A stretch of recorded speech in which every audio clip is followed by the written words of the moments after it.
সম্প্রতি পাকিস্তান ভারতের মধ্যে সংঘর্ষ বন্ধে যুক্তরাষ্ট্রের প্রেসিডেন্ট ডোনাল্ড ট্রাম্পের ভূমিকা নিয়ে দুই দেশের মধ্যে উত্তপ্ত বিতর্ক তৈরি হয়েছে। পাকিস্তান ট্রাম্পকে শান্তির দূত হিসেবে প্রশংসা করলেও ভারত তার ভূমিকা পুরোপুরি অস্বীকার করছে।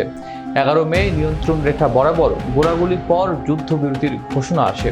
পেহেলগামে হামলার পর ভারতের কথিত প্রতিশোধমূলক হামলার মাধ্যমে ইসলামাবাদ ও নয়াদিল্লির মধ্যে সাম্প্রতিক উত্তেজনা বেড়ে গিয়েছিল। এতে পারমাণবিক যুদ্ধের আশঙ্কাও দেখা দেয়।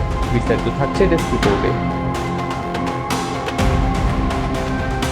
সোমবার করাচিতে এক বক্তব্যে পাকিস্তানের প্রধানমন্ত্রী শেহবাজ শরীফ বলেন, ট্রাম্প হচ্ছেন শান্তির মানুষ। আমি বিশ্বাস করি তার দল আন্তরিকভাবে এই সংকট মোকাবেলায় এগিয়ে এসেছে এবং যুদ্ধবিরতিতে গুরুত্বপূর্ণ ভূমিকা পালন করেছে। এদিকে হোয়াইট হাউসে প্রেসিডেন্ট ট্রাম্প সাংবাদিকদের বলেন, আমরা এক ভয়াবহ পারমাণবিক যুদ্ধ থামিয়েছি। লাখ লাখ মানুষ মারা যেতে পারত। আমি গর্বিত যে আমরা তা ঠেকাতে পেরেছি। তবে ভারতের অবস্থান ভিন্ন।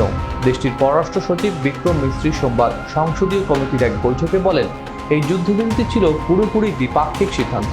কোনো তৃতীয় পক্ষ অর্থাৎ যুক্তরাষ্ট্র এতে জড়িত নয়।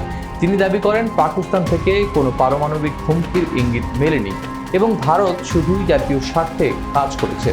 কয়েকজন সংসদ সদস্য প্রশ্ন তোলেন, ট্রাম্প একাধিকবার কাশ্মীর ও যুদ্ধবিরতি নিয়ে কথা বললেও ভারত সরকার কেন কোনো প্রতিক্রিয়া জানায়নি।